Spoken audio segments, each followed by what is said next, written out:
បាទសួស្តីបងប្អូនទាំងអស់គ្នាថ្ងៃនេះខ្ញុំចង់បង្ហាញបងប្អូនទាំងអស់គ្នាអំពីរូបមន្តនៅក្នុង Excel មួយទៀតដែលពាក់ព័ន្ធជាមួយនឹងរូបមន្តហិរញ្ញវត្ថុដែលយើងប្រើរូបមន្ត FVSCHEDULE បាទអញ្ចឹងរូបមន្ត FVSCHEDULE នេះគឺ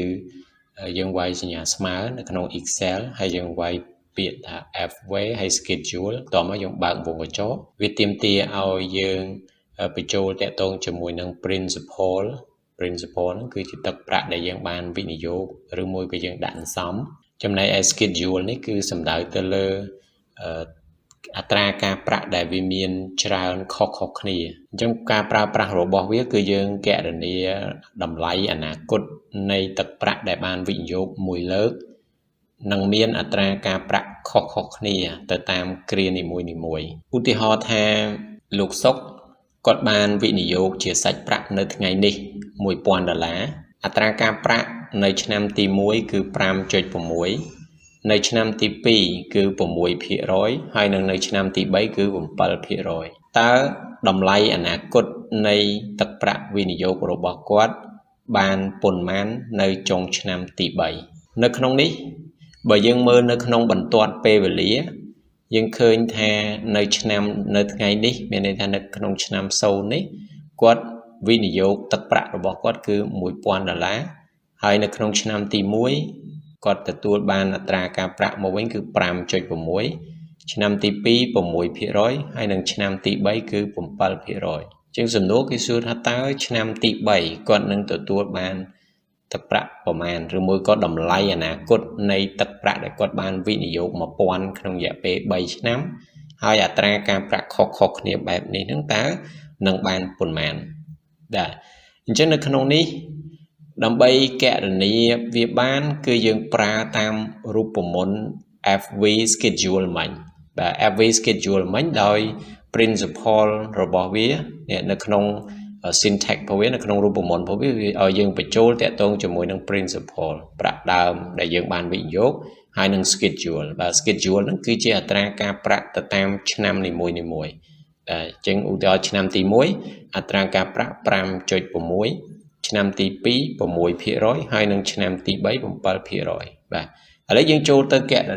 នៅក្នុងរូបមន្ត Excel ហ្នឹងតែម្ដងយើងបញ្ចូលសញ្ញាស្មើបន្ទាប់មកយើងវាយ FVSCHEDULE SCHEDULE បាទបន្ទាប់មកយើងបើកវងកញ្ចក់មក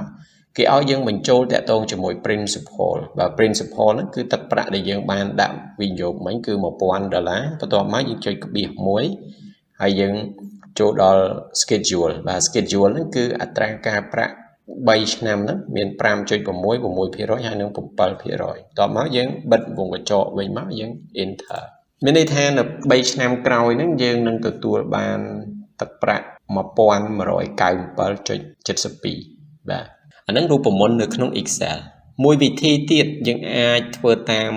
តារាងនេះក៏បានដែរឧទាហរណ៍ថាទឹកប្រាក់ដែលយើងវិនិយោគមិញគឺ$1000ហើយ interest rate របស់វាទៅតាមឆ្នាំនីមួយៗគឺមាន 5.6 មាន 6 ហើយនឹងមាន 7% អញ្ចឹងខ្ញុំ copy យកមកតែម្ដងទៅអញ្ចឹងយើងនៅពេលដែលយើងវិនិយោគ$1000នេះអត្រាការប្រាក់របស់យើង 5.6 អញ្ចឹងតម្លៃអនាគតនៅចុងឆ្នាំទី1វាស្មើជាមួយនឹងFV ទៅគុណជាមួយនឹង1បូកឲ្យ I អាហ្នឹងតាមរូបមន្តរបស់យើងដែលយើងបានសិក្សាពីមុនមកបាទបន្ទាប់មកយើងបិទវងកញ្ចក់មកយើងឃើញថានៅក្នុងឆ្នាំទី1ទឹកប្រាក់របស់គាត់គឺ1056ហើយនៅក្នុងឆ្នាំទី2 beginning សម្រាប់ឆ្នាំទី2យើងវាស្មើមួយ ending នៅក្នុងឆ្នាំទី1បាទបន្ទាប់មកយើងគុណតទៀតមកអញ្ចឹងគុណតនេះខ្ញុំបានចងរូបមន្តហើយអញ្ចឹងយើងអាចទាញវាចុះមកតែម្ដងអានេះដូចគ្នាយើងអាចទាញចុះក្រោមអញ្ចឹងហ្មងក៏បានដែរបាទអញ្ចឹងយើងឃើញនេះទឹកប្រាក់របស់យើងនៅចុងឆ្នាំទី3ក្នុងអត្រាការប្រាក់ដែលវាផ្សេងគ្នាបែបនេះយើងឃើញ 1197.92 បាទនេះដូចគ្នាយើងគណនាតាមរូបមន្ត FVSCHEDULE ហ្នឹងក៏បានឬមួយក៏យើងធ្វើតាមតារាងនេះក៏បានហើយវិធីមួយទៀតយើងអាចប្រើតាមរូបមន្តនេះក៏បានដែរក្នុងករណីដែលអត្រាការប្រាក់ខុសគ្នា FVN វាស្មើជាមួយនឹង PV គុណជាមួយនឹង1បូក I នៃ period ទី1គុណជាមួយ1បូក I នៃ period ទី2គុណមួយ1បូក I នៃ period ទី3 គុណជាមួយនឹង1បូកឲ្យ i នៃ period n n កន្លែងនេះមានន័យថាតាមឆ្នាំតាមគ្រានីមួយៗអញ្ចឹងវាខុសគ្នាប្រមាណដងគឺយើងគុណវាតរហូតតាមនឹងមកបាទអញ្ចឹងយើងអាចគណនាវាបានអញ្ចឹងស្មើជាមួយនឹង PV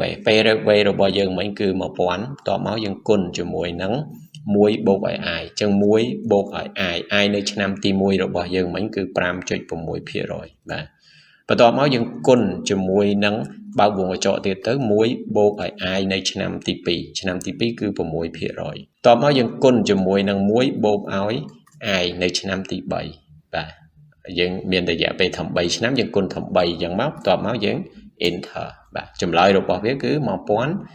1197.72 បាទនេះដូចគ្នាតាមវិធីទាំង3នេះយើងគណនាតាមរូបមន្ត FVSCHEDULE ក៏បានយើងគណនាធ្វើតាមតារាងម្ដងមួយនេះក៏បានឬមួយក៏យើងធ្វើតាមរូបមន្ត FVN ស្មើជាមួយ PV គុណជាមួយ1បូក i នៃ period ទី1គុណមួយ1បូក i period ទី2ទី3នឹងរហូតដល់បូក n នឹងក៏បានដូចគ្នាបាទអរគុណច្រើនទាំងអស់គ្នាសម្រាប់ការតាមដានស្ដាប់